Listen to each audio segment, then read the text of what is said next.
Buenas noches y bienvenidos una semana más a esta mesa de debate de la Alameda, un programa coproducido por 101 Televisión y el periódico Sur, el Diario Sur.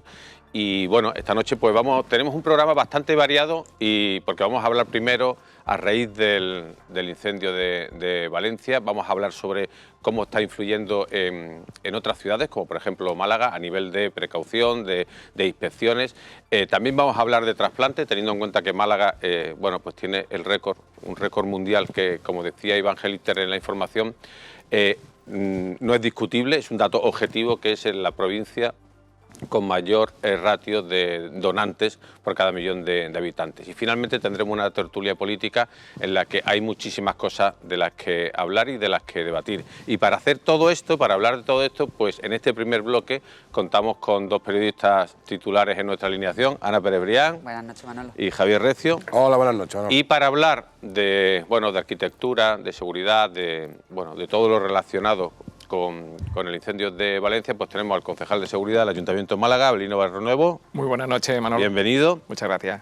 Y también pues a un vocal del Colegio de Arquitectos, Gonzalo Martín Benavides, de Arquitectos GM2, y además vocal, como digo, de la Junta de Gobierno del Colegio. Pues bienvenido, que es la primera vez que viene. Sí, aquí a la Alameda, sí. A la Alameda. Sí. A esta casa no, pero a la Alameda. Exacto. Sí. Encantado de estar aquí. Bueno, pues, y dicen, pues, bueno, ¿qué tiene que ver el incendio de Valencia? Pues, bueno, pues lo que tiene que ver, y ya empezamos esta conversación, es que hubo una reunión en el Ayuntamiento de Málaga, en el que participaron, bueno, pues no solo el Ayuntamiento, sino también, pues, bomberos, el propio Colegio de Arquitectos, para analizar qué había que hacer o qué inspecciones había que hacer o qué decisiones había que tomar, pues, entre otras cosas, para evitar, ¿no?, que pueda ocurrir algo más en alguno de los edificios de aquí, ¿no? Así es, preocupado el alcalde por los hechos que han acaecido en Valencia. Tuvimos una reunión en la que estaba no solo el área de urbanismo, estaba la Asociación de Promotores y Constructores de Málaga y estaba la presidenta del Colegio de Arquitectos, Susana, bueno, pues un poco analizando qué tipología podía haber en la ciudad de Málaga con esa fachada ventilada, que es lo que presumiblemente, porque hay que dejar muy claro que hay que esperar hacia el final de las investigaciones y ver cuáles han sido las causas del incendio, que no hay que criminalizar este tipo de construcción, pero de la reunión que tuvimos con Susana nos quedamos muy tranquilos, y la de la Asociación de Promotores. ¿Por qué? Porque me decían, mira, es una técnica de construcción poco convencional, no es algo que se da generalmente, entre otras cosas porque su coste es más elevado que otro tipo de fachadas.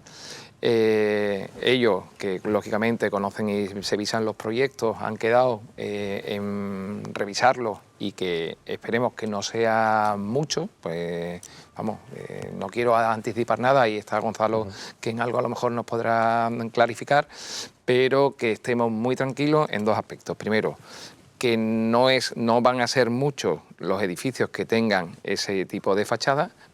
Habrá que ver si los tienen, que no hay que criminalizarlas, con qué materiales se han efectuado y la altura. Y con estos condicionantes, siempre y cuando tengamos muy claro que el origen del incendio fue el tipo de revestimiento que tenía la fachada ventilada, pues tomaremos una decisión que no será otra que colaborar con las comunidades, bueno, pues que si tienen que sectorizar la fachada, pues así se hace. Es verdad que todo esto tenemos un código técnico, y Gonzalo lo explicará muchísimo mejor que nosotros. Del año 2006 surge el código técnico, un código técnico que está vivo.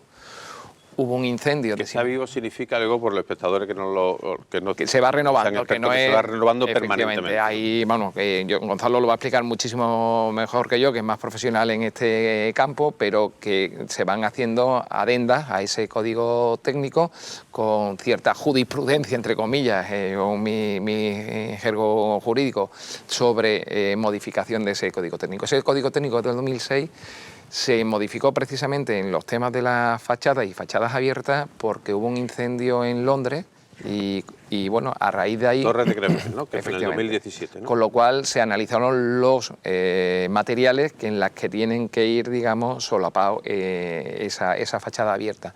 Y sobre todo, que es lo que posiblemente, sin conocer las causas del mismo, pudiera tener esa fachada que hablamos ventilada, es que si tú no la tienes sectorizada, pues hace de chimenea, es decir, algo que se incendia en la tercera planta sube traduciendo automáticamente. eso que hay que poner una especie de cortafuegos, ¿no? cada determinado número de plantas, ¿no, Gonzalo? Sí. Bueno, como... ahí hay un cúmulo de circunstancias, sí, ¿no? Es decir, que correcto. Para explicar lo que ha podido pasar allí. Sí. Bueno, lo más importante es que ahora mismo está el secreto de sumario dictaminado y que no se sabe todavía cuál es el origen y cuál ha sido la reacción real de esa fachada. Es verdad que esa fachada ventilada es una construcción, un sistema constructivo que no es habitual en el sur de España. Nosotros en la escuela, allá por los 90, nos explicaban que eran sistemas del norte. Eran sistemas en los cuales proyectabas el aislamiento desde fuera, desde la calle, y después se organizaba una piel, digamos, un revestimiento que podría ser de aplacado de piedra, que es lo más habitual en edificios del norte, o incluso revestimientos metálicos, como es el caso del Alcubón o similar, que es lo que estaríamos tratando en este tema. Esas fachadas aquí no son muy habituales. Nosotros vamos casi siempre con un sistema tradicional de una fachada de tipo capuchina, que es una fachada multihoja, pero son multihojas sin cámaras ventiladas. Son fachadas... Cámara ventilada significa que entre esas hojas que dice, entre los diferentes materiales hay una cámara de aire, por entenderlo, ¿no? El sistema tradicional tiene una cámara de aire no ventilada, que es con lo que se ha estado... Bueno, la fachada de ladrillo que vemos todos en nuestros bloques, casi todos, donde se le proyecta después un mortero monocapa, donde se le proyecta o incluso un ladrillo visto. Eso, el sistema constructivo es un paquete en el cual pues, efectivamente las cámaras no están ventiladas. Este tipo de fachada ventilada, como su propio nombre indica, lo que genera es una cámara exterior, funciona térmicamente muy bien porque provoca el primer corte a efectos térmicos de acumulación de temperaturas, puesto que está ventilada, pero parece ser que es uno de los motivos por los cuales el incendio, y habiendo hablado con miembros del cuerpo de bomberos que estuvieron extinguiendo, que lo que se sorprendieron fue la virulencia que se estaba generando dentro de esas cámaras y cómo ese revestimiento se empezaba a caer donde se encontraban con un goteo incesante, no solamente de caída de placas enteras, sino un goteo de no sabían qué material era. Ya.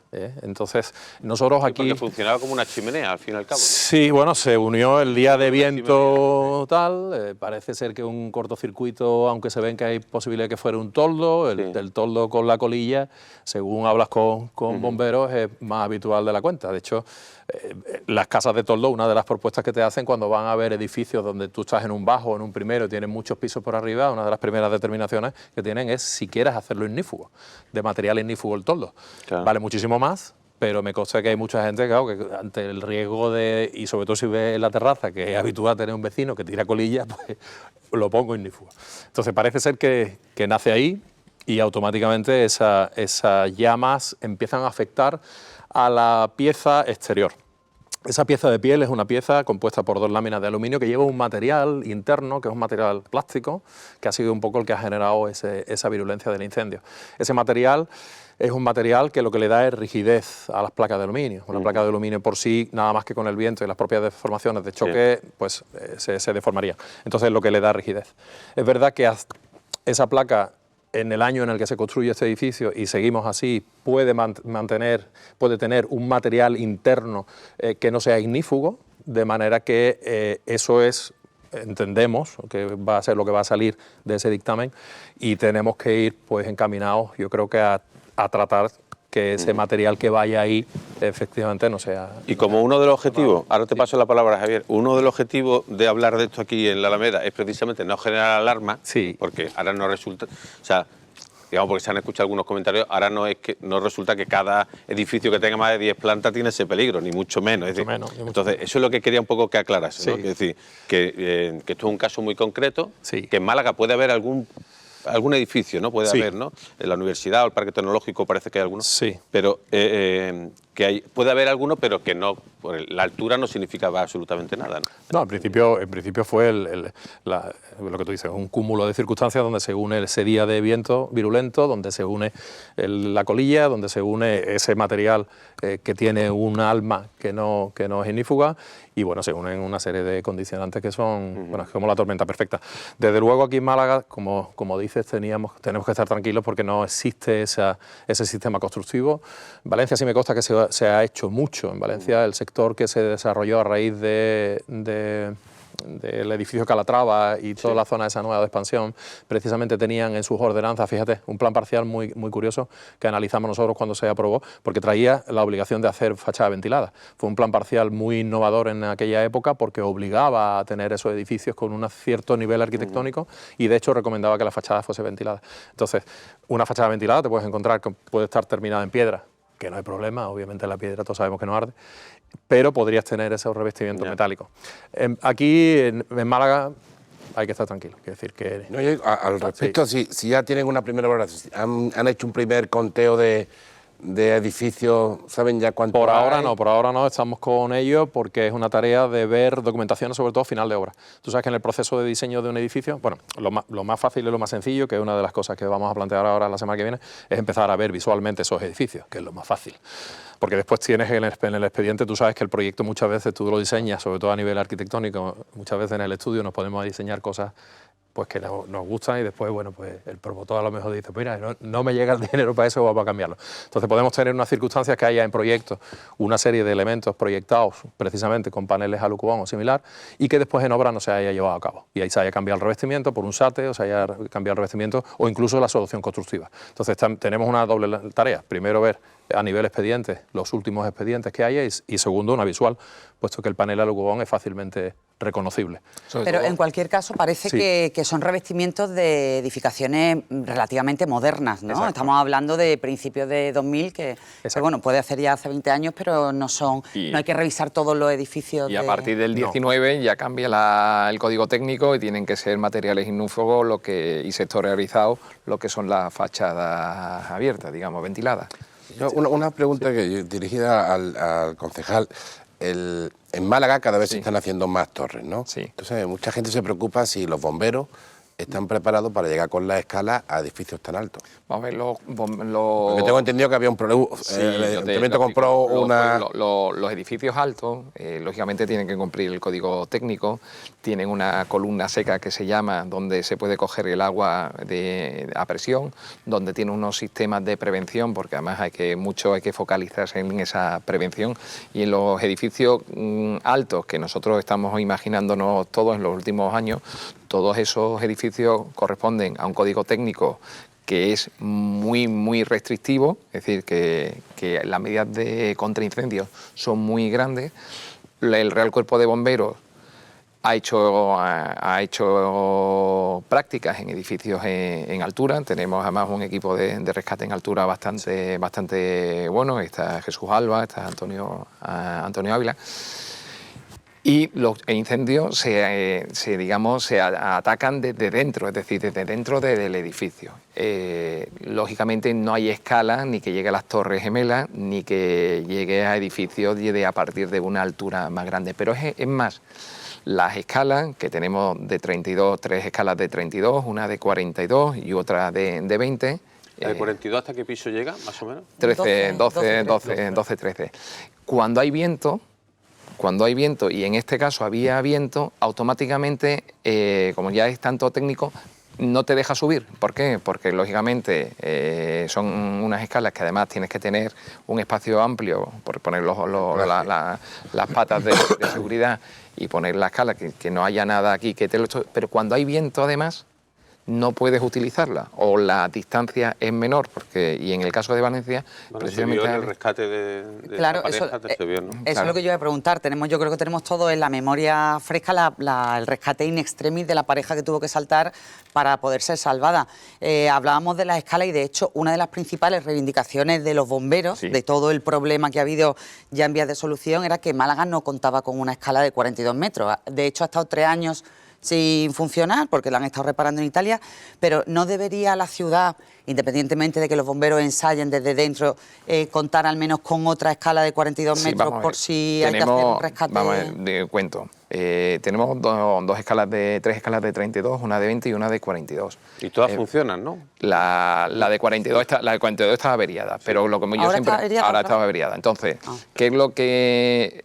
No es lo mismo tener una escala... Pero un momento que me queda... Claro. repito, Digo, ¿está lo tenemos. averiada o que no está Que está averiada? averiada. Está averiada. ¿Otra vez? Porque Otra vez. la arreglamos en 2019 y Pero ahora esto está no es que otra lo vez rota. estropea uno, sí, que el Bueno, del ya, mantenimiento pero- del tecnicismo, ¿qué es lo que nos pasa? Tú tienes una escala mejor tenerla que no tenerla. Si tú tienes una escala, no la tienes los 365 días. Si yo tengo una escala, puede pasar que de 365 días, 300 sí la tenga. ¿Por qué? Porque el problema de este tipo de vehículos, no solo los de Málaga, los del consorcio, de cualquier otra provincia, y me podría yo ir a hemeroteca en otras provincias, son tan técnicos, que normalmente son Rosenbauer o lo lleva Iturri, Ibelco.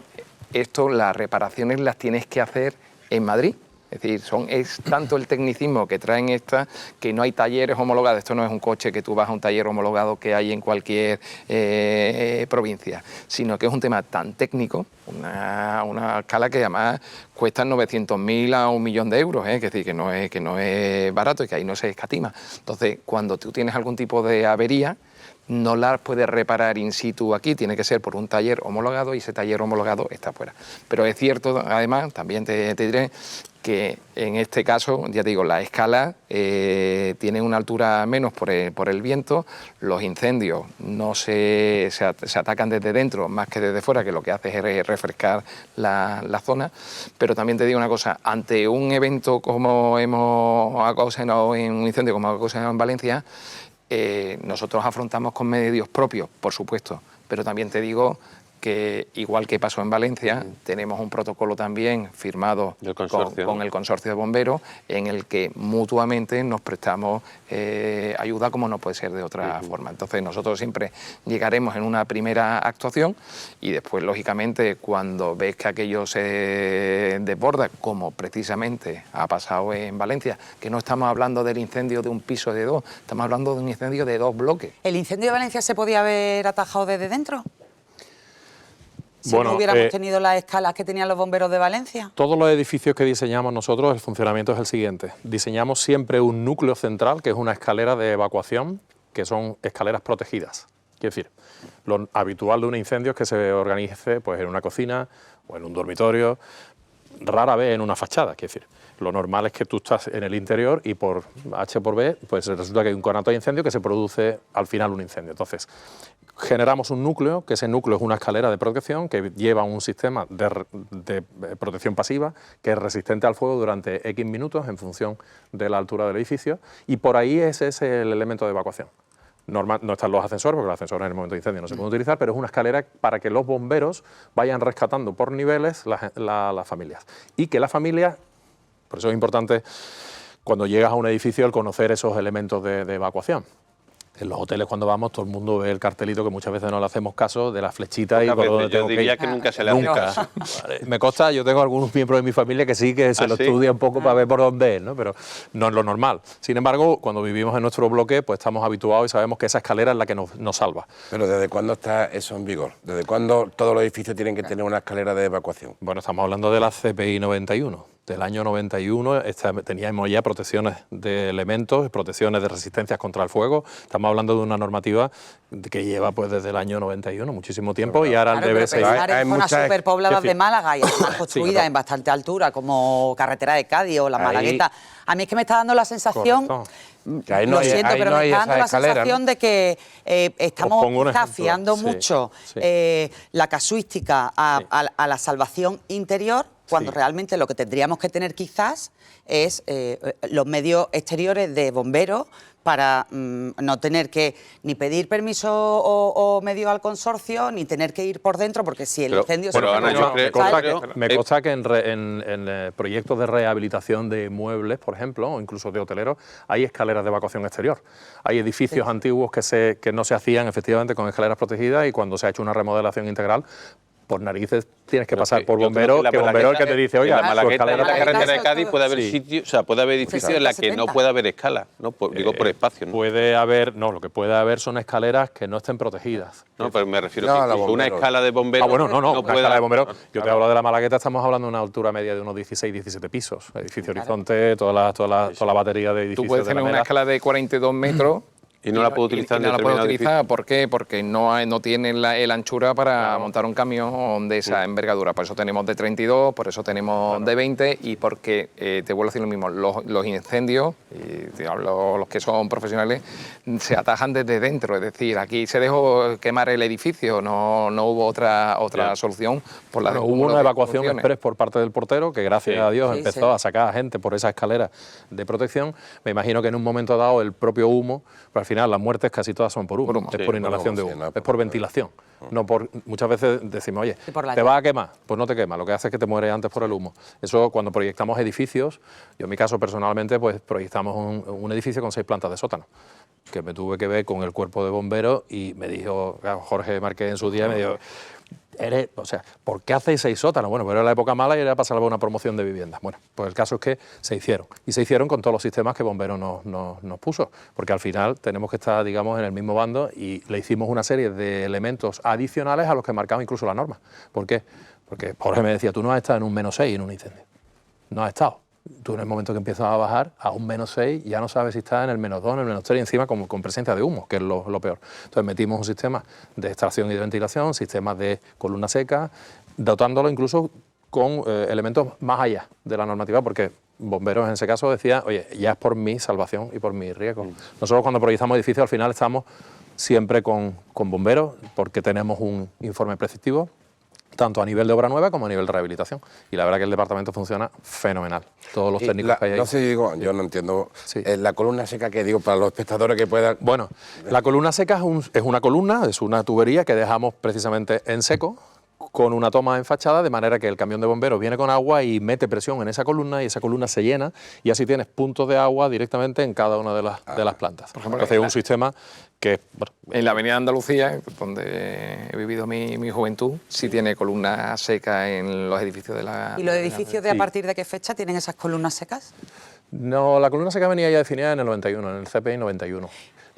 Tienes varios elementos. Lo primero son los extintores, en función de la superficie construida que tenga el edificio, de las alturas, de la posibilidad de la distancia de evacuación, tienes una serie de elementos. El primero son los extintores, nivel sí, nivel no en los descansillos de nuestras casas, porque tienes 15 metros de distancia máxima entre extintores. Después tienes un sistema que se llama BIE, boca de incendio equipada, que es una manguera que vemos muchas veces en los hoteles enrollada, que todos pensamos, cuando éramos jóvenes decíamos, vamos a romperle, vamos a romperle. Pues eso va directamente Nadie ha conectada. abierto un extintor, ¿no? El extintor sí es una cosa más llevadera, con la boca se lía un taco. Porque la boca va directamente a un aljibe de 12 metros cúbicos, donde se alimenta directamente del aljibe que está en el edificio. Digamos que tu reserva de agua es propia tuya. Y después va el sistema de columna seca, que es que el camión de bomberos Sí, enchufa. Y después tenemos rociadores. Los rociadores, la normativa hoy en día, que antiguamente se veía mucho en los centros comerciales, es para grandes superficies. No existe un sistema de rociador. Por ejemplo, os pongo un ejemplo con Portugal. Portugal tiene una normativa que para edificios de vivienda, por ejemplo, se obliga una manta ignífuga en cocina. Yo tengo una manteca. Entonces, fíjate qué fácil es que a nivel si normativo, arde, ¿no? Para- que muchos incendios de cocina son de freidora y de echar el agua. Y aquello Ya. explotar. Mientras que si tienes una manta ignífuga, La pues pones la encima. pones y se acabó. Entonces, Se acabó el yo no sé qué vale una manta ignífuga, pero no sé si andará por los 12 euros, 15 o 18. Mucho más que una cocina. Totalmente. o sea, Que una cocina o un edificio. ¿no? Y es una cosa que a nivel normativo los portugueses lo tienen. Gonzalo, es que se nos está agotando el tiempo y quería que hiciera un apunte como vocal del Colegio de Arquitectos sobre el impacto del decreto andaluz, ¿no? En cuanto a la agencia calificadora, es decir, que va a haber empresas o entidades como el colegio que van a ayudar a los ayuntamientos a agilizar o intentar paliar esa lentitud burocrática, ¿no?, que caracteriza el urbanismo municipal, ¿no? Sí, ya está encima de la mesa desde hace tiempo, desde la lista, desde hace pues unos años. De hecho, nosotros tenemos un convenio firmado con Marbella que lleva ya 3 años y medio, creo que es ahora, y está funcionando bastante bien. Al final es una herramienta que los ayuntamientos nos piden para colaborar en los trámites de licencia. Me consta que con el Ayuntamiento de Málaga firmamos un protocolo en Navidades y estamos desarrollando ahora la firma del convenio con la idea específico. de que en Málaga Capital también se empieza a funcionar. Una fórmula parecida, en la cual nosotros lo que hacemos es unos informes previos, esos informes previos van a llegar al técnico municipal, pues digamos que ya deshojados, quitándole todo lo que puede ser el ruido del expediente, porque se consensúa entre una persona que está en el Colegio de Arquitectos que únicamente se dedica a ese municipio. En el caso de Málaga tendremos que ver si tenemos, en función del número de expedientes, varios, pero esa persona lo que hace es que, digamos que recoge los criterios que a veces están difusos, porque la normativa, lo que hemos hablado, es cambiante, si está vivo, ¿no? interpretable, efectivamente. Entonces, de esa manera, nosotros como colectivo generamos una serie de informes que están consensuados con la Administración, de manera que cuando llega el proyecto llega ya, digamos que con todos los beneplácitos. En Marbella nuestra experiencia es que llega, el informe del técnico es automático y pasa a jurídico para tener licencia. Y los procesos no se dilatan. ¿Y eso no se puede hacer en la vía del visado? Bueno, realmente nosotros el de Marbella es con un visado de cualificación urbanística. No, digo, es un sello especial. Todos los arquitectos, cuando ustedes presentan un proyecto, tienen que tener el visado del colegio. Sí, pero el visado del colegio es más técnico, es un visado estatutario, es un visado que es solamente a nivel contenido formal del documento. No puedes entrar en más, porque además incumple la regla de visado. Con motivo de la época anterior, donde se liberalizaron las medidas que había, ¿no?, para la competencia y tal, pues se quitaron muchísimas cosas, y una de las cosas fue que el visado pasó a ser un visado solamente de contenido documental. ¿Qué pasa? Que nosotros, el de Marbella es un visado cualificado, es un sello distinto, y cuando eso llega al ayuntamiento, ya digamos que tiene todos los parabéns, como se dice, las bendiciones, y va directo a licencia. Entonces, es muy interesante. Hemos tenido reuniones, pues, por ejemplo, con Mijas, con Benalmádena, donde seguramente se va a implantar en breve, sobre todo en Mijas, con Ana, y funciona muy, muy bien, porque realmente recuperamos la tradición antigua de que cuando había un problema, tú te ibas a la gerencia de urbanismo con un técnico delante, podías discutir, hablar, llegar a un acuerdo. Bueno, pues esa persona es la que nos representa a nosotros como arquitectos, la que representa al promotor también, y es la persona, digamos, que al final lleva todos los puntos para tu expediente.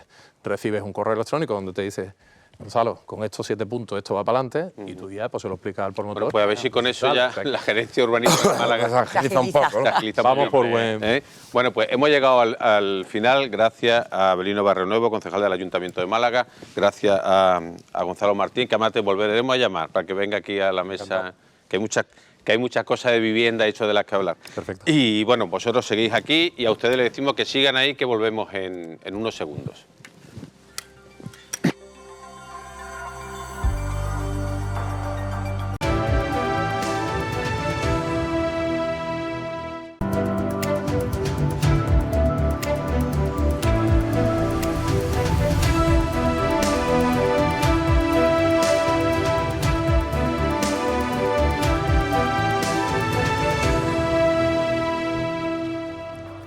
Pues reanudamos nuestro paseo informativo por la Alameda, ya saben, esta mesa en la que intentamos pues debatir de cosas que creemos que pueden interesarle a todos los malagueños, y si hay algo que en los últimos días pues nos ha llamado más la atención a nivel informativo, pues ha sido ese informe sobre el número de trasplantes que, bueno, no solo el número, sino la cultura del trasplante, ¿no?, que hay en Málaga, en la provincia de Málaga y también en toda Andalucía, y que nos sitúa, digamos, aunque esto no sea lo más relevante, pero digamos en el liderazgo mundial en cuanto al ratio de trasplante por cada millón de habitantes y en cuanto al número de operaciones y todo eso. Y como queremos hablar con alguien que supiera mucho de esto, pues hemos ido al mejor, que en Andalucía, que nosotros, que es el coordinador de trasplante en Andalucía, Domingo Dagas. Bienvenido y felicidades, ¿no? Muchas gracias. Enhorabuena, ¿no? Y bueno, estamos hablando también con Ana Pérez Brián, Javier Recio, y se incorpora a esta mesa de debate Iván Gelister, que además lleva información de sanidad y de salud en el periódico, con lo cual, y fuiste tú el autor de la información. Y que es una de las mejores noticias. No siempre podemos dar buenas noticias, pero esta, de luego, es de las mejores que podemos dar. Los trasplantes. Yo, antes de entrar, Iván, en números y en... Sí. A mí me gustaría, o sea, ¿por qué Málaga y Andalucía son un referente en trasplantes, ¿no? Es decir, porque más allá del nivel técnico o de los equipamientos o sobre todo de la cultura, ¿no?, general de toda la ciudadanía, bueno, pues que hemos asumido eso, que eso de ser donantes, bueno, forma parte ya de nuestro, ¿no?, día a día, ¿no? Eso, ¿qué ha pasado para que ocurra esta? Bueno, yo creo que, muchas gracias en primer lugar, yo creo que la cultura, tú lo has dicho muy bien, es decir, la cultura de la donación y la cultura de ponerte a favor de un gesto como es donar al final de tu vida, ¿no? Es una cultura que a nivel nacional en España y en Málaga particularmente ha calado mucho en la sociedad, ¿no?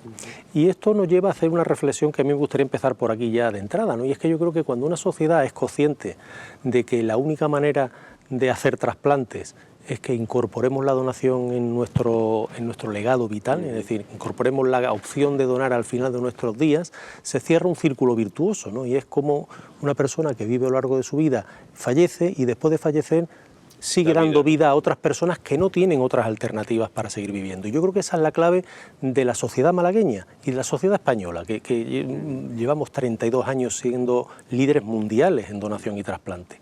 Y eso tiene una única bondad, y es que es el país del mundo en donde si alguna vez necesitamos, cualquiera de los que estamos aquí o los que nos están viendo, un trasplante de algún órgano, de algún tejido para seguir viviendo, para mejorar nuestra calidad de vida, estamos en el mejor sitio del mundo para recibirlo. Y eso es gracias a lo que acababas tú de decir, a que esa cultura Pero a mí me llama la atención, y ahora ya empezamos la conversación, me llama mucho la atención porque precisamente un país mediterráneo, como es España, con esa cultura de la vida y la muerte, llama todavía más la atención, ¿no? Ese gesto de decir, bueno, ha fallecido un familiar o en el legado vital también se puede hacer y donamos los órganos, ¿no? Precisamente una cultura que no es muy proclive a eso, ¿no? Bueno, sí, fíjate, hace años decían que los andaluces, a nivel nacional, los andaluces éramos los que teníamos la tasa de donación más baja de España, ¿no? Y ahora estamos por encima de la media. Claro. Es decir, yo creo que esto al final se puede concretar todo en lo que se ha venido llamando el modelo español. Yo creo que eso es lo que nos diferencia del resto del mundo y es la clave del éxito. El modelo español de donación y trasplantes no viene a ser otra cosa que el sistema de organización que España y que las comunidades autónomas y los hospitales de toda la red pública nacional han adoptado para conseguir llevar a la sociedad este mensaje, ¿no? Y eso todo se concreta a nivel nacional con la Organización Nacional de Trasplantes, a nivel de comunidades autónomas con las coordinaciones autonómicas y a nivel hospitalario con los coordinadores de trasplantes, que son, digamos, el motor de todo el sistema, ¿no? Profesionales que están en los hospitales y que llegan a esas familias que en momentos terribles y que son capaces de acompañarlos, de ayudarlos, de informarles y de tutelarlos en un momento tremendamente difícil, que es el final de la vida de un ser querido, ¿no? Y es lo que ha hecho posible que a nivel del hospital y a nivel de la sociedad cada día haya más gente que integre esta cultura y que lo vea como un gesto. ¿Qué porcentaje hay de entre las donaciones de gente que lo ha dejado por escrito y que es la familia la que después lo autoriza? Pues hay distintas escalas, ¿no? Es decir, si tú me dices cuántas personas de los que acaban donando tienen hecho un testamento vital, ¿no? Sí. Un registro de voluntades vitales ínfimo. Muy poco, ínfimo, ¿no? Poquísimo, menos de un 1%. O sea, son la familia al final, ¿no? Exactamente. Y ahí tiene Domingo un dato que es muy relevante, el de cuántas familias contestan afirmativamente. Sí. A nivel nacional, el 85% de las familias que entrevistan los coordinadores de trasplante, que es uno de los pilares fundamentales de su trabajo, dicen sí a la donación. Y de ese 85% que dicen sí a la donación, es verdad que un porcentaje muy importante, la persona que ha fallecido en vida ya había expresado el deseo de donar, pero de una expresión en familia. Casi coloquial, pero claro, al final es la familia la que tiene que tomar la decisión. Y eso además es algo que cada día insistimos más, ¿no? Es decir, expongamos nuestra postura en nuestro entorno más cercano, es decir, en nuestro medio familiar, con nuestros amigos. Posicionémonos, es decir, pues lo mismo que decimos de qué club de fútbol somos, o si nos gusta una cosa u otra, pongámonos en nuestro entorno más cercano, cuál es nuestra disposición, porque después a la familia o a las personas que le entrevistemos le ayudamos, les facilita enormemente las cosas. El número o el porcentaje de familias en donde cuando le hacemos esta pregunta a la persona fallecida no se había posicionado en vida, es el momento en donde nosotros con la familia exploramos cuáles son los valores, cuáles eran la forma de ser de esa persona fallecida para ayudarle a tomar una decisión que finalmente son ellos los que sin ánimo, perdón, Ana, sin ánimo de criticar ni mucho menos, porque en esos momentos son momentos complicados, pero ¿qué es lo que lleva a familia a decir que no? ¿No? O sea, eso. Bueno, Y si hay perfil y además también de pacientes, por ejemplo, padres a lo mejor que han perdido al hijo en una circunstancia dramática, cuando son los niños los más necesarios. Pues fíjate que no hay un patrón fácil de definir. Yo que llevo muchos años hablando con familias, no te podría decir un patrón exacto, ¿no? Porque después te das cuenta la casuística es muy que mayoritariamente las familias y la sociedad está a favor de la donación y que el porcentaje de gente que dice que no, yo creo en el fondo que es un problema de información. Es decir, cuando uno se acerca a una familia en una situación de crisis, como es la pérdida de un ser querido, ¿no? E intenta dar una información tremendamente compleja, como es el proceso de donación y en qué consiste, y no te cuento ya si tenemos que hablar además de una persona que ha fallecido por un criterio neurológico, es decir, un paciente que está en lo que llamamos muerte encefálica, fallecido por criterios neurológicos, pero que con todas las máquinas de soporte vital, el corazón sigue latiendo, los órganos siguen funcionando, pero el paciente ya tiene certificada la muerte. Claro, explicar eso en una situación tan compleja es tremendamente difícil, ¿no? Entonces, en esos momentos yo creo que el porcentaje de familias, que insisto es menor, es pequeño, que nos dicen que no, es probablemente porque o están en una situación de bloqueo emocional o son incapaces de asumir una información que es muy compleja y que se dan en unas circunstancias tremendamente ¿Se intenta varias veces? Sí, se intenta muchas veces y de hecho... ¿Y cuando ya se dice, pues, no, bueno, no vamos a seguir? Cuando ya empezamos a notar que estamos molestando, cuando estamos empezando a que la familia nos dice, no, mire usted ya... Porque además ese tipo de cosas hay que hacerlas rápido, es decir, hay Claro, que dar una no hay- información muy compleja en un Sí. momento crítico y rápido. Es- ¿Cuántas Exactamente. vidas se pueden prolongar, no digo, y salvar también, claro, Pues mira- con un donante sano, digamos, ¿no? Sí, sí. Un donante sano puede generar hasta 6 órganos útiles. Es decir, que podemos trasplantar a 6 personas distintas. Y eso da alrededor de 60 y tantos años de vida a personas que sin ese trasplante tenían una supervivencia a 6 meses bajísima, ¿no? Pero A mí me gusta Aquí en que- Málaga, perdona Javier, aquí en Málaga se hace hígado, riñón, páncreas, Sí, ¿no? Y luego sí. en Sevilla, ¿no? Se hace En pulmón. Andalucía tenemos 5 centros trasplantadores, hay 5 hospitales que hacen trasplantes, ¿no? El trasplante es un procedimiento tremendamente complejo. complejo que no se puede hacer en todos los hospitales. Estoy hablando de trasplantes de órganos, porque después si os apetece os Sí, hablaré sí, un poquito no- de los no tejidos. apetece, no apetece. O hablaré Por un eso le poco- preguntaba que cuántas vidas, Sí. cuántos tipos de trasplantes. De trasplantes de órganos, un donante, como tú me decías antes, sano y en torno a los 40 años, podríamos decir, entre 20 y 40 años, puede generar hasta 6 órganos válidos que dan, pues te digo, hasta 60 años de vida a 6 personas distintas. Pero es que después un donante de órganos también genera una enorme cantidad de tejidos humanos que cada día el uso se va expandiendo más. Estamos hablando desde las córneas hasta el tejido osteotendinoso, piel, válvulas cardíacas y todo ese panoplia de tejidos se trasplantan y se utilizan después en decenas de personas, ¿no? Es decir, al igual, lo mismo que un órgano va del donante al receptor, uno a uno, en los tejidos un donante puede generar tejidos para decenas de personas distintas. Es decir, que la capacidad de dar vida y de ayudar en situaciones clínicas muy complejas de un donante es tremendamente Y además hay una cosa muy relevante que yo lo comentábamos cuando te hacía la entrevista y lo hablábamos, que es el hecho de un poco acabar con el mito de que el donante es una persona que ha tenido un accidente de coche y ha tenido un golpe en la cabeza, ¿no? Es decir, que la mayor parte de los donantes no vienen por ahí, que la parte, creo que eran, me decías que era un 10%, los que vienen por cuestiones sobrevenidas como ese estilo, y que además cada vez se puede donar con mayor edad. Eso me llamó mucho la atención de tu información. Eso es absolutamente cierto. Es decir, la sociedad española y la andaluza como exactamente igual cada día está más envejecida. Es decir, hoy día la media de edad del donante andaluz está en 60 años. El donante más longevo que hemos tenido hace relativamente poco era un nonagenario, 92 años. 92 años. ¿Qué puede donar un Pues donó un hígado. Donó el hígado y se trasplantó. Bebedor no era. Bueno, Y perdón por la broma, pero Bebedor, por lo menos importante, no. No. No, era una señora, ¿no? Sí, sí.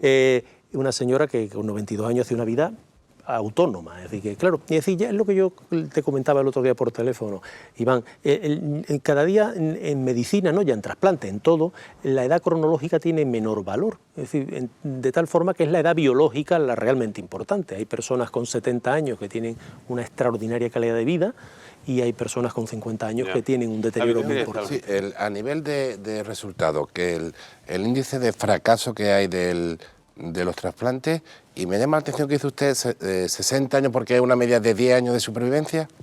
No, bueno, la edad del donante, la edad del Lo donante... que decía usted, dice 6 órganos que suponen 60 años sí, de vida. la media Entonces no sé si... Sí. No. 10 años por cada uno de las Esa, personas. pues, Ese es el... aproximadamente. Es decir, la edad, una vez que uno trasplanta un órgano a un receptor, hay un problema que a día de hoy todavía no hemos podido conseguir controlar, que es que un órgano extraño que se le pone a un ser humano tiende a rechazarlo. Es decir, nosotros tenemos un sistema de defensas que todo lo que no nace con nuestra composición genética lo rechaza.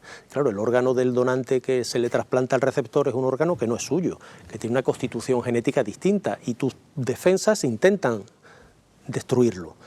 De hecho, el mundo del trasplante empieza a desarrollarse a mediados de la década de los años 60 del siglo pasado por la aparición de fármacos que controlaban a ese sistema de defensa, que son los inmunosupresores. Fármacos que te los tomabas y te hacían que tu sistema defensivo se disminuyera de tal manera que no te dejara indefenso ante agresiones externas, pero que permitiera que ese órgano siguiera viviendo.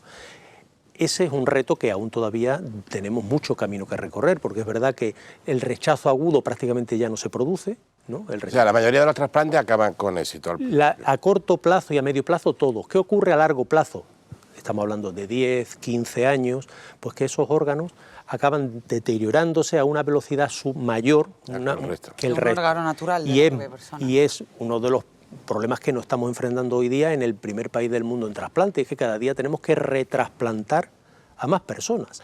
Es decir, que una persona que se trasplanta de riñón con 40 años, a lo largo de su vida puede trasplantarse 2 o 3 veces. ¿Cuál es el reto ahora mismo del sistema de trasplante? Entiendo, bueno, que el techo casi estamos en 9 de cada 10 personas que dicen que sí, pero el reto ahora, ¿cuál es? Quizás el rechazo, el aumentar las posibilidades de trasplantar órganos, ¿cuál es? Sí, yo o creo incluso esa cosa siempre que decimos de trasplantar órganos de animales, adaptado a un... Sin lugar a dudas, a día de hoy, es decir, con los mimbres que tenemos, la mayor posibilidad de crecer es intentar minimizar las negativas que tenemos, son pocas, pero si quitáramos ese 10%, fijaros que el año pasado en Andalucía tuvimos 441 donantes de órganos.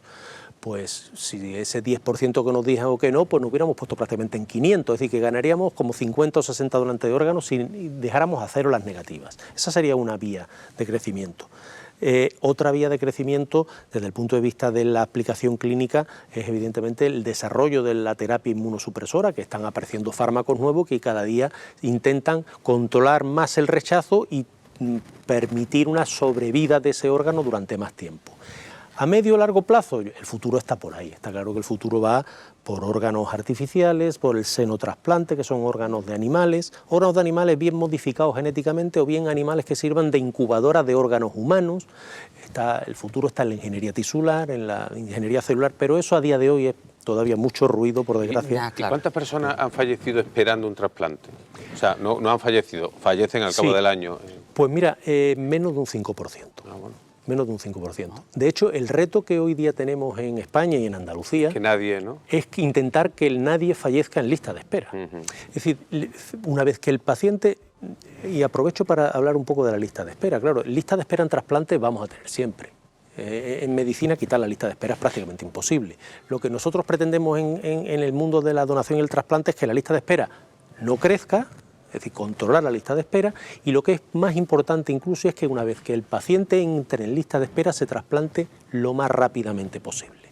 Y eso hoy día en Andalucía lo estamos consiguiendo. ¿En qué promedio tienen la media? Pues mira, para una persona que entra en lista de espera para trasplante renal, por ejemplo, que es el más frecuente, con diferencia, en una media de alrededor 2-3 meses, de media está trasplantado. Es que hablamos de unas cifras increíbles. Y yo quería hablar una cosa, porque es verdad que decíamos, bueno, también la comparación... Yo quería hacer una broma antes, una broma relativa. Digo, me extraña la eficacia del sistema de trasplante.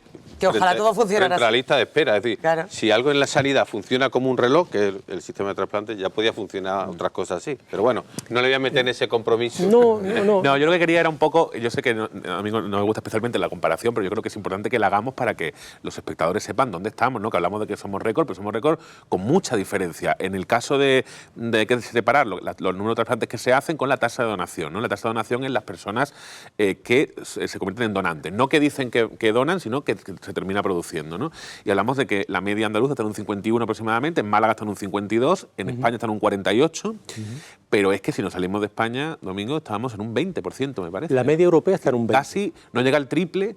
Claro, es una cifra que llama mucha atención porque muchas veces nos criticamos mucho a nosotros mismos, que es lo mal que hacemos las cosas, que los países europeos avanzan, y al final nosotros en algo tan importante como esto somos referente con mucha diferencia. Absolutamente, Iván. Yo no solamente te doy la razón, sino que es que yo creo que debe de ser un motivo de orgullo. Es decir, yo creo que, insisto, es que uno lo dice y hay que pararse un poquito a pensar qué significa. Es decir, vivir en el país del mundo donde cualquiera de nosotros tiene la máxima posibilidad de recibir un órgano para seguir viviendo si alguna vez lo necesitamos, es un absoluto privilegio. Y eso, ahondando en lo que decía Manolo, que no quiero yo soslayarlo del todo, es decir, que tenemos uno de los mejores sistemas sanitarios de salud del mundo es una evidencia. Es decir, el sistema sanitario público español es extraordinario, extraordinariamente potente, extraordinariamente eficaz. Es decir, las asistencias sanitarias que diariamente se dan son millones de asistencias. Es decir, es que es tremendamente complejo y además es un sistema sanitario, insisto, un sistema sanitario público, que es un matiz diferencial enorme. Es decir, en Estados Unidos, por ejemplo... ¿Cómo funciona, por ejemplo, los trasplantes en Estados Unidos? ¿No? Que siempre... Bueno, pues en Estados Unidos la sanidad es fundamentalmente privada. Con eso ya te lo digo pero todo. Hay lista de espera igual que aquí. Hay lista de espera para el que pueda hacer. Y la donación para que pueda pagar la operación, claro. No el órgano. ¿La donación es altruista también? La donación en Estados Unidos mayoritariamente es altruista. ¿Qué quiere decir mayoritariamente? Bueno, pues que es fundamentalmente altruista, pero que hay sistemas de compensación a las familias por el gesto. Hay determinados tipos de sistemas muy varios. Hay contraprestaciones económicas y de ayudas, y etcétera, etcétera. Y dentro de Estados Unidos, un país tremendamente grande, con muchos estados que hay particularidades. Pero nuestro modelo, el modelo español, insisto, es un modelo español que se basa en un sistema sanitario público, insisto, envidiable, que está sostenido con los impuestos que pagamos todos, pero que al final cuando accedemos a él es equitativo y justo. Es decir, el acceso al trasplante en España es absolutamente equitativo. ¿Y es distrito único para que podamos entendernos? O sea, cuando se produce un donante, ¿es para toda España o solo por comunidades o por provincias? Para que te hagas una idea, hay un concepto en trasplante que es el código cero, ¿no? El código cero de trasplante es que si ahora, pues esta tarde yo cuando termine de hablar con vosotros, pues me voy al campo a dar un paseo y encuentro unas setas, y yo como no entiendo de setas, después me las llevo a mi casa, las cocino, me las tomo y hago un fallo hepático agudo fulminante. En esto estoy diciendo que el que no entienda de setas mejor que no se las tome sin saber lo que toma, ¿no? Entonces, haces un fallo hepático agudo fulminante. Un fallo hepático agudo fulminante significa que en 48, 72 horas estás muerto si no recibes un hígado para trasplantar. Bueno, pues eso en España, hoy día en España, cuando un código cero, que es un trasplante urgente, se produce, en más del 90% de las ocasiones esa persona está trasplantada en las primeras 24 horas. Es decir, eso es algo que tú te pones a pensar y dices, esto es increíble. Digamos, hay dos niveles de lista de espera, ¿no? O sea, el código cero claro, no entra en la lista de espera. Estaba diciendo, es decir, el código cero es una urgencia extrema, eso no está, es una situación aguda. Después están las listas de espera que son para enfermos crónicos que necesitan un trasplante, renales, hepáticos, cardíacos, pulmonares. Con respecto a las ofertas son nacionales. Nosotros cuando hay un donante en cualquier lugar de España, el coordinador de trasplante de ese hospital donde está el donante llama por teléfono a la ONT, que está en Madrid, la oficina central, y cuenta cuáles son las características del donante. Claro. Pues un señor de tal edad, con estas características, con este peso, con esta talla, este grupo sanguíneo, este tipaje, le decimos todos los datos clínicos, y con esos datos clínicos la ONT hace una oferta por todos los hospitales del país buscando al mejor receptor, al receptor más compatible y que más lo necesita. A la hora de hacer el trasplante, ¿se tiene en cuenta, por ejemplo, la edad del donante y del que lo va a recibir? Absolutamente, absolutamente. De hecho, lo que te decía, hoy día en España tenemos un 60% de los donantes, tienen ya más de 60 años, es decir, son donantes añosos, pero es que en la lista de espera cada día tenemos más personas añosas. Y otra cosa importante es, yo sé que en el regional y concretamente, por el tema de los tipos de trasplantes que hace, que en otros no es posible, naturalmente, se está un poco intentando trabajar en el donante vivo, ¿no? Es decir, evidentemente en casos de corazón y pulmón no se puede, pero en el riñón, caso ¿no? del riñón, Sí. creo que además se está la El hígado cifra ampliando incluso, mucho y se está trabajando mucho en ello, ¿no? Es una línea estratégica extraordinariamente Durante importante. vivo sano, lo estamos diciendo. Claro, claro. Es decir, Suelen ser familiares, ¿no? Del suele enfermo. ser familiar o personas con un vínculo familiar de amistad, ¿no? Muy estrecho. La donación de vivo, que en países como de Oriente Medio, por ejemplo, ¿no? Es prácticamente la única opción de trasplantarse, un donante vivo. En Estados Unidos, por ejemplo, que no es Oriente Medio, ¿no? El primer país del mundo, una potencia, el 50% de los trasplantes son de vivo. Aquí son el 9, ¿no? Me parece. Aquí no llegan al 10%, 9 y pico. Es decir, ¿por qué tenemos tan poco donante vivo? Tenemos que trabajar ahí, tenemos que trabajar mucho. ¿Pero por qué tenemos? Porque tenemos un enorme potencial de donante cadáver. Tenemos muchos órganos de pacientes que fallecen y se ofrecen, y evidentemente es una alternativa extraordinariamente buena a la posibilidad de trasplantar, ¿no? El vivo tenemos que potenciarlo y es una de las líneas que Yo voy a entrar un poco en la anécdota de todo esto, pero a mí me gustaría saber, o sea, una persona fallece en Málaga, ¿cuál es el protocolo? Es decir, porque a lo mejor el hígado va a Galicia, el corazón va a no sé dónde, es decir, ¿cómo se articula todo ese protocolo y ese...? ¿Cuánto tenemos Pues, de programa? en un minuto. Hay que Bueno, hacer el trasplante, doctor. Rápido, tiene que ser rápido como los 4 trasplantes. Código cero. No, verás, el proceso de donación y trasplante es, para que te hagas una idea, participan más de 100 profesionales en un procedimiento, es decir, es muy complejo. Pero rápidamente, el donante está en un hospital, en ese hospital el coordinador de trasplante, que insisto que es un elemento central y fundamental de todo el modelo español, es el que diagnostica al paciente, lo evalúa, mantiene al paciente que ha fallecido ya por criterios neurológicos, porque no hemos hablado del paciente que fallece por criterios cardiocirculatorios, que también puede ser donante, y uno de los grandes avances del mundo de la donación en los últimos 10 años. Pero bueno, se diagnostica la muerte, se mantiene, se evalúa el donante. La evaluación del donante es extraordinariamente importante. Fíjese que si yo trasplanto un órgano de una persona que ha fallecido a una persona que necesita, pongamos, un riñón para salir de la diálisis, tengo que asegurar con los medios que yo dispongo de que no le estoy transmitiendo una enfermedad que tenía el donante y se me pasa desapercibida. Pongamos una infección, pongamos un tumor, que lo transmita con ese órgano al receptor. Claro que hay posibilidades. Es decir, esa evaluación es un proceso tremendamente difícil y que hay que hacerlo rigurosamente. Pero rápido, muy rápido. Todo eso estamos hablando de horas. Y cuando termino esa fase ya hago la oferta a la ONT. Y cuando la ONT se hace la oferta de los órganos disponibles, riñón, hígado, corazón, páncreas, intestino incluso, y ya la ONT me va diciendo en un margen de horas, que no pueden ser más de una hora, hora y media, cómo se van distribuyendo los órganos a nivel nacional. Y una vez que ya el órgano sabemos dónde van, hay que mandar el órgano, que se hace bien por carretera, por tren, por aviones, dependiendo de las distancias, porque una vez que el órgano... ¿Se traslada en dónde? ¿En una ambulancia? ¿En una ambulancia? Bueno, en un recipiente, en un contenedor de órganos, que es un recipiente adaptado. Que son casi neveras, ¿no? Es que va a una temperatura constante de 4 grados para que ese órgano no se deteriore.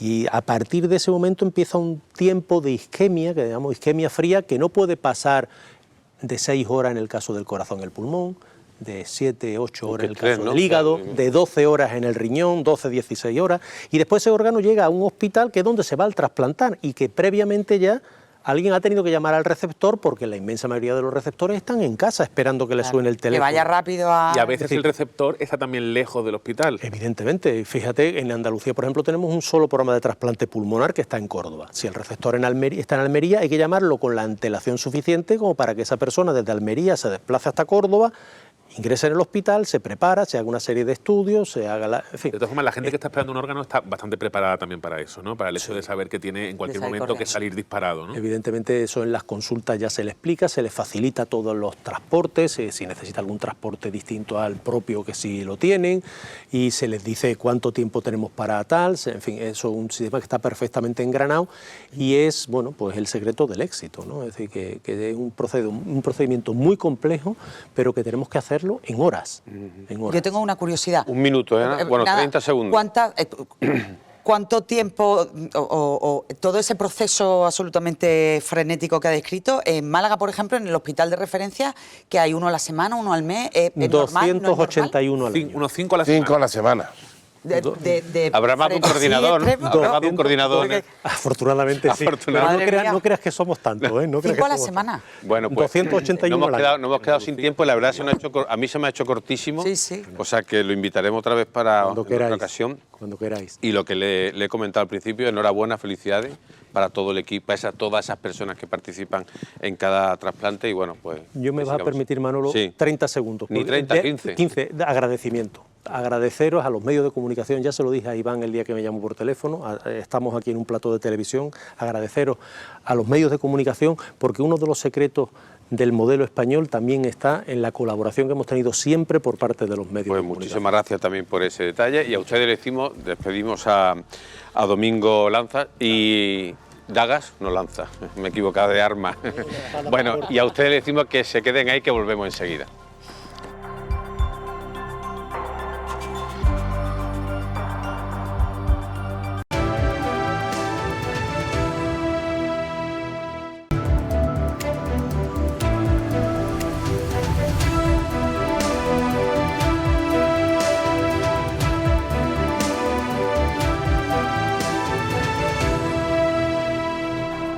Bienvenidos de nuevo a la Alameda, estamos en la recta final del programa de esta semana y hablando con los periodistas Ana Pérez Brián, Javier Recio y Iván Gelister, que por cierto, qué interesante la conversación con Domingo Dagas. Sí, porque yo creo que al final ha desmontado mitos. El mito de la edad me parece uno bastante relevante. Cualquier persona puede ser donante si está bien de salud y cualquiera puede ser receptor, las dos cosas. Y por otra parte, oye, que siempre estamos hablando de las cosas que nos van mal, porque hay que hablar de ello, pero por algo que somos líderes mundiales en Málaga y en Andalucía, pues también hablar de ello. También se nos ha hecho corto. Es la demostración, Javier, de que las cosas se pueden, o sea, de que las cosas pueden funcionar. Sí, sí. Otra cosa es que, ¿no? En el ámbito de la sanidad, que siempre están tan denostados y tantas protestas, pues mira, aquí hay un ejemplo de que realmente funciona bien. Bien es cierto que es para casos muy graves, que es cuando la gente necesita un trasplante porque está mal, pero yo creo que la sanidad, para lo grave, A mí- no funciona mal. A mí Hay que cuando esperar estábamos que hablando con funcione él, me estaba viniendo a la cabeza el símil que decimos que administrativamente lo que mejor funciona en España es la agencia tributaria para cobrar impuestos, Sí. bueno, pues la sanidad sería como el equivalente, ¿no? Lo que mejor funciona es el sistema de trasplante y afortunadamente también, ¿no?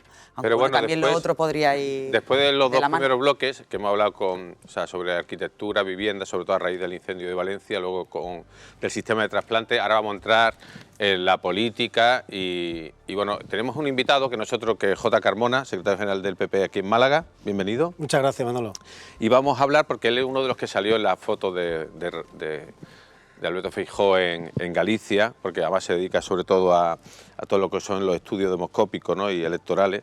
Pero bueno, la actualidad del día de hoy casi nos va a llevar a hablar del partido, no del PP, sino del PSOE. Pero bueno, en principio, para arrancar la conversación ya tendremos tiempo de hablar de todo. ¿Qué valoración hace, ¿no? Ya que estuvo en la cocina de esas elecciones, de los resultados de Galicia, ¿no? De la situación de base? La respuesta va a ser muy corta porque enseguida vamos a empezar con lo demás, pero bueno, digo por cumplir con... Por cambiar un poco, por hacer algún análisis diferente, ¿no? Que en verdad en la vida y en la política también todo es una cuestión de expectativas. Y habían vendido la piel antes de cazarlo y está claro que el PP de Galicia, el PP en sí, es una marca muy fuerte, que penetra muy bien en la representación de los intereses de los gallegos y al final pues se demostró que a pesar de los años de gobierno, porque no son pocos, es un gobierno largo. 5, ¿no? Sí, 5 legislaturas, pues está claro que hay una...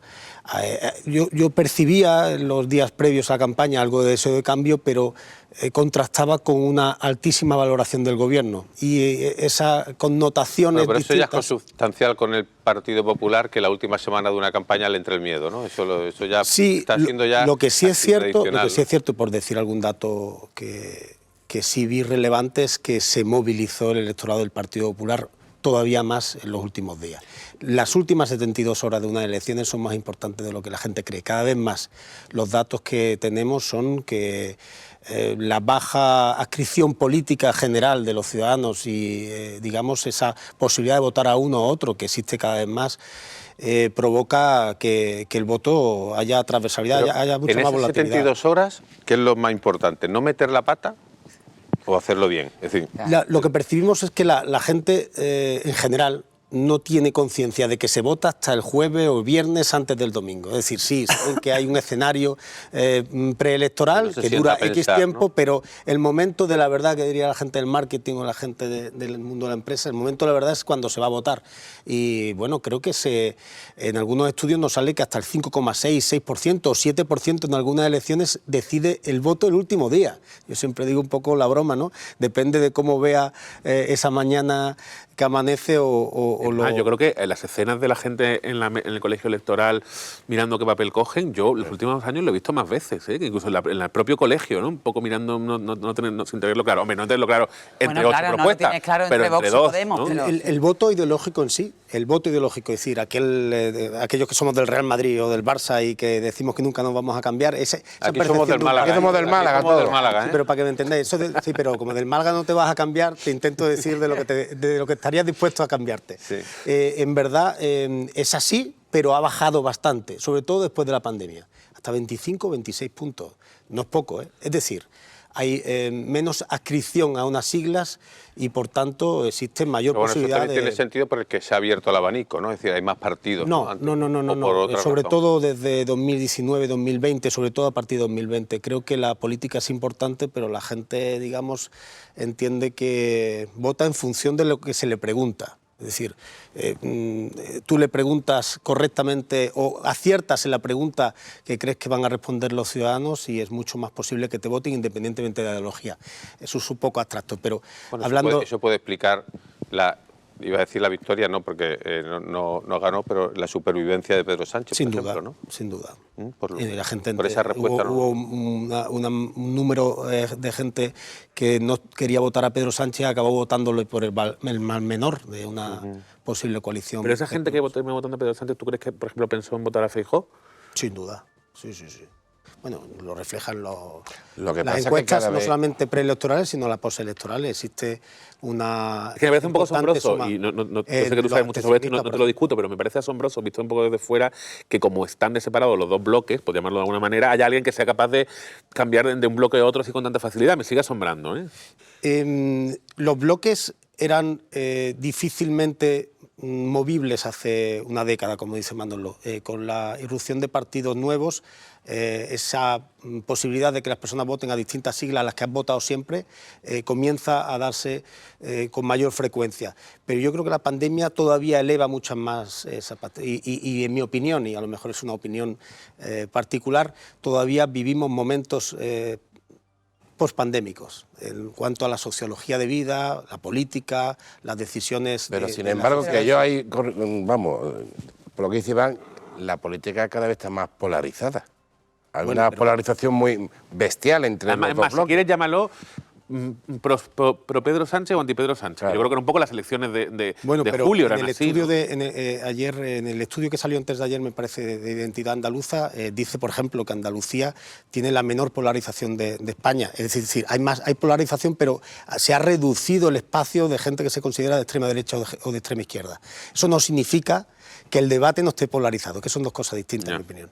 Aún así creo que Andalucía es una comunidad envidiable para el clima político, en comparación con otros lugares o con incluso el español. Incluso el Parlamento. Yo creo que es envidiable porque es verdad que no se ha llevado al extremo nada por parte de ninguno de los... Hombre, Iván, entre otras cosas porque tiene una mayoría absoluta súper cómoda. Pero no solo eso, incluso los 4 años, pero incluso los 4 años que se cogobernó con Vox, te hace yo creo todo que mucho más fácil. El PP ahí estuvo muy inteligente. Porque fue también un gobierno de esa manera, ¿no? Bueno, pero al final... apoyado por una fuerza extraparlamentaria, no pero estaba en el gobierno. Sin duda hubo un pacto. Bueno, sí, pero había que negociar con ellos. Lo que quiero decir es que a pesar de eso, yo creo que el PP hizo un buen trabajo ahí, y yo creo que de ahí parte del éxito de la mayoría absoluta, que es parar los pies al extremo, ¿no? Yo creo que eso lo hizo bien y de hecho de ahí el resultado, no cabe la menor duda. Mucha gente votó a Juanma Moreno sin duda porque querían que Juanma Moreno gobernara solo, eso es una obviedad. A mí me gustaría, antes de cambiar el tema, sobre esa realidad de que la gente cada vez se muestra más dispuesta, sobre todo a partir de la pandemia, a moverse. Eso, bueno, por supuesto, quien vota, el voto es correcto, pero ¿eso es bueno para la situación que tenemos ahora? ¿O se puede interpretar que también muchas veces la gente vota, cada vez nos da más la sensación de que votamos casi en estado de shock porque ha ocurrido algo tremendo o algo, no sé? Yo creo que si te respondo no desde el PP, no como secretario general, sino como ciudadano. ¿Como estudioso o como estudioso, si te digo que es bueno para la democracia, sin duda. Es decir, que haya posibilidades de alternancia y que no se circunscriba a cómo se valora la gestión, sino que ahora, o sea, que ahora se circunscriba más a cómo se valora la gestión o a otras cuestiones, que yo soy de esto y de aquí no me muevo, sin duda es bueno para la democracia, en mi opinión. No sé si lo veis igual. Bueno, pues como aquí, como ven ustedes, saben mucho de política, nuestros 4 tertulianos, yo quería saber cómo analizáis primero el impacto que puede tener el caso Koldo, pero es que ya el caso Koldo no se puede, aunque no tengan nada que ver, pero también no se puede aislar de la decisión del Supremo, ¿no?, de investigar a Puigdemont por caso de terrorismo. O sea, todo eso que ha ocurrido hoy, ¿no?, ¿qué impacto creéis que puede tener? Hombre, ¿no? para empezar, el caso Koldo, que es posible que ya haya que nombrarlo caso Ábalos, porque ya el juez ha dicho en un auto que se le ve como intermediario. Pues básicamente supone que ya Pedro Sánchez y su gobierno ya no está inmaculado, ¿no? El Partido Socialista, Sánchez, iba vamos, a nivel público diciendo que en su gobierno no había corrupción, que ellos entraron para acabar con la corrupción. De hecho, la moción de censura que defendió Ábalos ganó por culpa de la corrupción en el Partido Popular, a través del Gürtel y aquella sentencia famosa, y ya esa carta ya no la tiene Pedro Sánchez. Yo creo que es lo que más nervioso ha puesto al presidente del gobierno, incluso mucho más que el tema de la amnistía, y yo creo que esto va a seguir.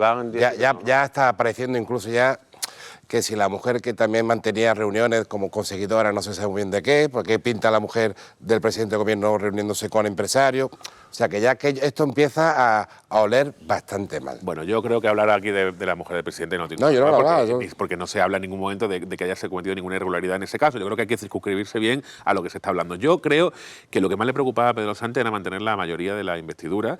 Creo que por lo que hemos leído en estas últimas horas, parece que el acuerdo con Junts por el tema de la amnistía está más cerca todavía. Sí, pero ahora el Supremo, por un lado. Yo creo que el problema de lo del Supremo es que hoy mismo la Agencia de Seguridad de Aviación ha dicho que no hubo ningún problema para los viajeros, un poco desacreditando un poco la versión de García Castellón, que es un tema judicial que veremos cómo afecta. Pero volviendo al tema caso Koldo, que luego Castellón no te equivoques, lo ha dicho el Supremo. Sí, bueno. Muy que, bien. No es García Castellón, ha sido el Supremo. Sí, también he visto el comunicado de la Fiscalía de hoy, pero bueno, da igual. Yo quiero entrar. Ya ves. Bueno, ya está. Como diría Pedro Sánchez. Las instancias judiciales que te vienen bien a ti, las instancias que te vienen bien a ti, vale, las que no te vienen bien, no. Como la otra vez con el Pacto Constitucional. Pero bueno, da igual. Quiero hablar sobre el tema del caso Koldo. A mí me asombra. Me asombra, y no sé por qué, este tipo de figuras así como un poco oscuras que aparecen de la nada, ¿no? Que por un lado era portero de discoteca y por otra parte era premiado por la Guardia Civil, una cosa como un poco sorprendente. Hemos visto también que se ha publicado alguna reunión con el vicesecretario del PP. Bueno, yo creo que eso no va a ningún lado desde mi punto de vista. Y si esto se queda en lo que hemos leído o lo que se ha publicado con respecto al sumario, no creo que vaya mucho más allá de lo que bastante grave ya ha ido, ojo. Ahora, otra cosa es que de repente empiezan a salir más cosas relacionadas con el caso Koldo, que a mí no me extrañaría, porque visto lo visto, este señor parece que se reunía hasta con, no sé, le faltaba reunirse hasta con el rey, ¿no? Entonces, yo creo que estamos en el principio. No había que ser un lince para saber cómo era este personaje. Es decir, pero de todas maneras, que si el ministro lo nombra colaborador suyo, mano derecha, tal, era consciente. Y de todas maneras, lo comentábamos antes, que la política está llena de casos de personajes como Koldo, de los machacas de los políticos que van ascendiendo a medida que van haciendo los políticos. El problema no es él. Yo creo, cuando yo le preguntaba antes a Jota, la situación casi de, no de shock, pero de impacto casi diario de informaciones, me refería a ese tipo de cosas. Hay que tener en cuenta que, por ejemplo, ahora, la ley de amnistía, que es absolutamente medular para garantizar la supervivencia del gobierno y de la mayoría parlamentaria, le queda una semana de negociación. Una semana de negociación donde hay un obstáculo absolutamente insalvable, que es la amnistía para todo tipo de delitos. Si ahora viene el Supremo, que como dice Recio, no es García Castellón, que ojo, que también es juez, vaya, que también está legitimado para decir si es terrorismo o no es terrorismo. Pero si ahora viene el Supremo a 6 días de que termine la negociación, que además está totalmente encallada, y dice que se procesa a Puigdemont por delito de terrorismo, yo creo que más allá del caso Koldo, la supervivencia, ya te hablo de presupuestos, te hablo de votaciones, te hablo de Ábalos en el grupo mixto, que el voto de Ábalos puede tener su importancia ante determinada. Va a tumbar una propuesta del PP. Bueno, a ver, no, y además él ha dicho que va a votar a favor de la amnistía, pero el jueves que viene, cuando se vota la amnistía, se vota a favor y estamos hablando de un contexto totalmente diferente. Yo quiero saber cómo se ha vivido en el PP todo esto. Hombre, la verdad que es terrible. En mi opinión, insisto, no sé si lo veis igual, perdonad que os pregunte también a vosotros. Te respondemos, no te preocupes. Cada asunto parece que anula al anterior y no debiera ser así. Es decir, es tal el escándalo que conocemos y al minuto siguiente otro mayor que parece que nos tenemos que olvidar de dónde parte, en mi opinión, la corrupción que está avalando este gobierno. Y lo digo así de claro, es decir, la decisión de Pedro Sánchez de intentar una ley de amnistía para intentar protegerse en el gobierno, es decir, mantenerse en el poder, en mi opinión es un caso de corrupción. No sé... No económica, pero sí exactamente, política, ¿no? sí política. Y ello es un problema de origen. O sea, ahora... alarmarse por esta situación, pues sin duda, porque es que una detrás de otra, pero que no digamos que ahora son personas que intentan limpiar su imagen porque no les ha importado que valga la corrupción de tener 7 votos por la futura independencia de Cataluña, que ya llegará de nuevo al Parlamento o ya veremos a dónde, y sin duda, pues eso, en mi opinión, es un origen malo. Pero los indultos te parecían bien, los que Rajoy, los que Feijóo comentó con los periodistas no es así, Iván. No es así. Jota, vamos a pero también, ¿no? escúchame una cosa. Si yo entiendo que alguien que haga algo mal y esté dispuesto a arrepentirse pueda tener en el ámbito de la política discusión Eso no y lo he relato. dicho nunca con respecto a Cataluña. Yo lo que nunca puedo entender es que para beneficiarme yo haga leyes que me beneficien. Pero la propuesta de Feijóo, ¿qué era? ¿Porque sí o era para que le dieran los votos para ser presidente? Estamos hablando de conversaciones en las cuales lo que estaría diciendo, por lo que yo tengo entendido, es que habrá que tener una especial atención a todo lo que acontece en Cataluña. No tiene nada que ver con eso, sinceramente. Además, si no lo habría hecho, si no lo habría puesto encima de la mesa para intentar ser presidente. Ellos no querían eso. No lo querían ni nosotros lo hubiéramos aceptado. Hombre, yo creo que lo que Feijóo sí ha entendido es lo que es un off the record, ¿no? Con 16 periodistas. Yo creo que sí. Claro, es que... Yo creo que sí. No, pero, es como una ruleta no rusa. fue un off the record que se le dio permiso para publicarlo. pero... bueno, da igual. Hombre, demasiado jugoso como para... Da igual, lo que sí está claro es que Koldo no es más que un actor, un elemento de todo lo que está aconteciendo. Es decir, este gobierno nos está contando que ha sido implacable contra la corrupción, que fue... Además, una moción de censura, el que le dio la oportunidad de intentar quitar a un gobierno corrupto para ponerse un gobierno limpio. Y ahora vemos que está manchado del principio al final. Y no lo digo yo, es que las acusaciones cada vez son más graves. Y diría más, yo creo sinceramente que Ábalos está simplemente enseñando la patita. Les está diciendo, ojito Cerdán, que tú eres igual que yo. Ojito Pedro Sánchez, que tú y yo íbamos en la misma. Se le ha expulsado el partido. No, se le ha expulsado Vamos a ver, de manera pactada. No se le puede echar del Congreso. De manera pactada, Iván, de manera pactada. Bueno, las declaraciones de Ábalos en la tournée de medios no me suenan a pactada. ¿Que estuvieron cenando dónde? En casa del señor Ábalos, el domingo por la noche, el señor Cerdán fue a pedirle tal y pactarían esta situación. Yo creo que pocas veces se ha visto en la escena política, por eso nos fascina tanto un actor tan bueno como Ábalos. Es tremendo. O sea, es que esta tarde... Una presunción basada en ninguna prueba. Esta tarde ha llorado en el programa de Risto Mejide. De verdad, es que hablo de es un pedazo de actor. El Partido Socialista al segundo día le expulsó. O sea, es una realidad. En mi opinión, si me preguntas, está todo pactado. Es como opinar sobre una cosa que no sabemos. Pero dicho eso, si a mí me importa poco la situación de cómo queda el señor Ábalos, lo que sí me importa es que el señor Sánchez, que es parte de toda esta situación, que era conocedor, en mi opinión, porque si no, no se carga Ábalos, no nos están contando la verdad. Bueno, el sumario no dice eso, ¿eh? Bueno, el sumario acaba de empezar, Iván. Bueno, pero joder, estamos hablando de cosas que no están dichas en ningún sitio. Vamos a hablar de lo que sabemos, que es bastante real. Perdón un segundo. Si se carga Ábalos... Primero, es que me ha hecho gracia. Dice, yo no sé de dónde ha salido un personaje como Koldo, como si se hubiera colado en el ministerio. Perdona, ese estaba ahí. Di lo que he dicho. No, que dice, yo no sé cómo estaba ahí, no me lo explico. No, ese no se ha colado. Ese estaba ahí por Ábalos y por Cerdán, que tenía una amistad manifiesta. Yo coincido yo no estoy de acuerdo con que esto esté pactado. ¿Por qué? Porque el ridículo que está haciendo Pedro Sánchez ahora con que quiere que expulsar del Parlamento al que ha sido su mano derecha y el otro no se va, yo no creo que eso esté pactado, Jota. Yo creo que Ábalos es un hueso bastante duro que roer y que puede dar tarde de gloria. Y que tampoco tiene otra cosa. Y después una cosa. No tiene dónde ir. Esa es la mayor explicación. Esa es la mayor explicación de todas. Me hace gracia cuando el gobierno habla de de que es implacable contra la corrupción, y efectivamente, lleva razón ahí, estoy de acuerdo con Jota. Un gobierno, yo he escuchado a Bolaño decir, nosotros somos implacables. Joder, un gobierno que quita la malversación es implacable, un gobierno que rebaja la sedición implacable, un gobierno que quiere amnistiar, veremos si incluyen el tema del terrorismo a todos por mantenerse en el poder. Pero si es que ¿Eso es implacable contra la corrupción o es corrupción política? La crítica sobre lo que se está haciendo con el tema de Cataluña es legítima y evidentemente cada uno puede opinar lo que quiera libremente, pero creo que estamos, para no confundir un poco, estamos hablando de una postura política que puede ser más o menos criticable con un caso de corrupción puro y duro. O sea, que yo creo que... Es que me lleva implícito eso.